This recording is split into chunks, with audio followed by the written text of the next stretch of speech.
Hi everyone, আপনারা কেমন আছেন? আশা করছি অনেক অনেক ভালো আছেন। তো আজকে আপনাদেরকে আমি রাইড করার সাথে সাথে কিছু কথা বলবো, ভালো লাগার কিছু কথা, ভালোবাসার কিছু কথা। ভালো থাকার জন্য মানুষ অনেক কিছুই মেনে নেয়, অনেক কিছুই অ্যাডজাস্ট করে, কিন্তু একদমই অপছন্দের কিছু না, সেটা সত্যি কঠিন। কিছু জিনিস থাকে যা মন থেকে একদমই গ্রহণ করা যায় না, তা সম্পর্ক হোক, পরিবেশ হোক, কিংবা কোনো পরিস্থিতি। অপছন্দের কিছুতে জোর করে মানিয়ে নিতে গেলে একসময় ভেতর থেকে ক্লান্তি আর হতাশা গ্রাস করে নেয়। তাই তো মানুষ নিজের শান্তির জন্য কখনো কখনো কঠিন সিদ্ধান্ত নেয়, দূরে সরে যায়, নিজেকে বাঁচানোর জন্য চেষ্টা করে।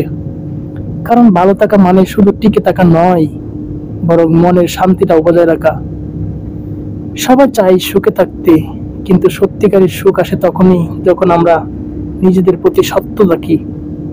তাই অপ্রিয় কিছুতে জোর করে আটকে থাকে না, বরং যা আমাদের মানসিক শান্তি দেয় সেটার দিকে এগিয়ে যাওয়াই উচিত। কারণ দিন শেষে নিজের ভালো থাকার দায়িত্ব নিজেরই নিতে হয়।